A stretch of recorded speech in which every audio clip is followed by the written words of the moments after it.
I hope everyone's been having a pretty good day so far. Today, I'm going to be talking about everything that you need to know about echoes. But before we start, me and Life are going to be doing a $400 giveaway in which all you have to do is to follow the Twitch and subscribe to our channels. More information is going to be in the description below. Alright, let's get this started. Echoes are monsters that you hunt in the wild, and you can find them basically everywhere. Once you defeat one of them, you're able to absorb them and put them in your team. Every echo has different cost levels. They also have different rarities. So for the cost levels, you can go from 1, 3, and 4. For the rarities, you can go from green, blue, purple, or gold. And this applies to every single echo. So even Calamity Echoes, which there are a couple of them, are going to have these different rarities. However, not everyone starts off at 12.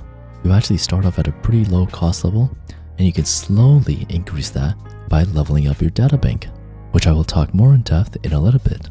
And when you collect different echoes, there are these set pieces called sonatas, and you can get a 2-piece set or a 5-piece set so that you can buff or generally help your character out. Now let's talk about why people farm echoes for so long. Well, it's one of the endgame things where you want to get the best possible echo with the best substat. And for the main DPS or someone that does a lot of damage, you want to try to go for a high crit value. So how do you get the perfect crit value? Well, it's pretty simple to calculate. So if you haven't played Genshin or Honkai Star Rail or any gacha game in general, crit value is very important because it determines how much the echo or the artifact in that instance is able to provide for your main DPS. The way you calculate crit value is simply a 2 times multiplier for crit rate and a 1 times multiplier for the crit damage. So for instance, if I have an 8% crit rate and a 16% crit damage, then what that means is I multiply the crit rate by 2 to get another 16% crit value, and the crit damage, which is 16%, is simply going to stay 16%. If I add both of them, the crit value for that specific echo is going to be 32%. And now the objective is to get that high crit value for every single one of your echoes for the main DPS. Now moving on to the main skill of the echoes. A lot of people don't realize this, but your cost for echoes actually do give you specific buffs. For instance, I'm playing Calcharo and I use the Tempest Memphis as my cost for echo. And if you go down to the details, it states that after the claw hits, it increases the current character's electro damage by 12% and heavy attack damage by a further 12% for 15 seconds. Now you have to be careful because the plain description said that it just simply increases the damage for the current character. However, you need to hit the monsters. So there are certain requirements that need to be met in order for you to get the buffs from these echoes. And how do you see all of these things?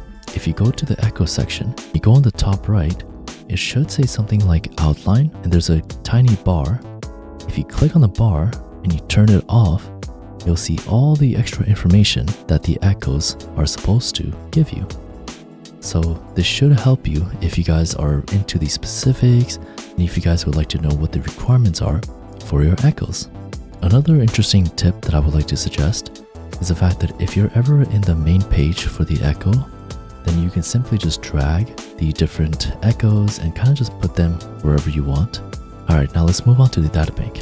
The data bank is one of the most important things for you to level up because it not only increases your drop rate for echoes, it also increases your max speed count, which means that your stamina is going to increase to help fight against other bosses, or even just parkour and do other things. And finally, it also enhances your drop rate. There are also a lot of other benefits, but the enhanced drop rates essentially states you're able to target the Overlord and Calamity level classes, which are cost 4, and have a very high chance of them dropping their echoes, so that you can eventually absorb them. Now that we know the benefits of the data banks, how do we level it up quickly? So there are multiple different methods. The first one is pretty simple. You just have to farm the echoes out into the wild. And the way you want to do this is by going into the data bank, going to the second tab, and scroll all the way down. When you scroll all the way down, you're going to see echoes that might have question marks, or even echoes that are lower rarity, which is going to help you track them. And if you detect these specific echoes, you're able to find exactly where they are. Once you find them, you just have to hunt them down, absorb them a couple times, and boom, you should be able to level up your data bank much quicker, as opposed to just going out into the wild, not really knowing where you're finding these echoes. So with this method, you'll specifically be able to level up your data bank much faster. Now once you get to data bank level 15, this is when you want to start merging some of your existing echoes. So all the echoes that you've absorbed up until now are kind of just laying in your inventory, not really doing anything. However, this is the perfect opportunity because at 15, you're able to get the 5 stars from absorbing the echoes. So what you can do is go into the data merge, automatically select the low echoes, and continuously fuse them.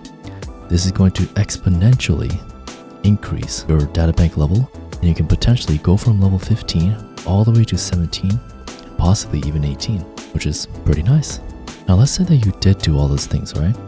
You want to farm some more specific echoes. For instance, you want to farm some cost 1 echoes or cost 3 echoes because you want to get that specific attack percentage or the elemental damage bonus for that character. Well, the best option for you is to go to tacit fields. Not only will they give you a lot of echoes that can range all the way up to 5 stars, but they can also give you echo XP and some other materials to help your characters out. The only thing about this is the fact that they do take wave plates, and it is 60 wave plates every single time you claim one of the tacit fields. So it does get a little bit expensive there. So you should focus on this towards the later half of the game when you're more experienced. I would also like to say that holograms also gives you echoes and some other events do as well, but I typically wouldn't worry too much about those because you're probably going to get the echoes before you even fight the holograms. And finally, you can also kill the red aura bosses that automatically spawns towards different parts of the world and will give you a guaranteed gold echo. They're going to be pretty difficult to beat, but if you are able to defeat them, then there you go. You're guaranteed to get the gold echoes. Another cool thing is that there is in fact echo pity as well. So for bosses, every boss you kill that you don't get the echo, the next one is going to be guaranteed. And for normal mobs, for every 3 that you don't get the echo for, the next one is going to be guaranteed. So with this guaranteed system, it's going to help you out much faster to get that specific echo that you want. And now finally, I want to talk about something that's not really like a guide, but something that's fun to look out for. So there are shiny echoes that are out in the world. It's a pretty cool system where you can basically go throughout the world and maybe get lucky and find some of these shinies. They have a different tint to them, a different color, and you can basically equip them, and it's going to apply to every single one of your echoes. So you don't have to worry about the substats. Once you absorb that specific shiny, then you will have that shiny for every single one of your other same exact echoes. You can also get these shinies from the Tower of Diversity and also the Depths of Illusion. However, there really isn't a benefit to get the shiny echoes, but it is pretty cool to have them. So if you want to get them, it's going to be fun.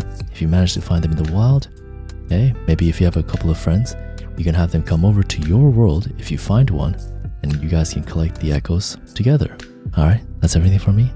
If you have any more questions or would just like to chill out, then you can join me on Twitch. I'll be live basically every single day, except for Wednesdays and Thursdays. Alright, I'll see you guys later. Bye bye.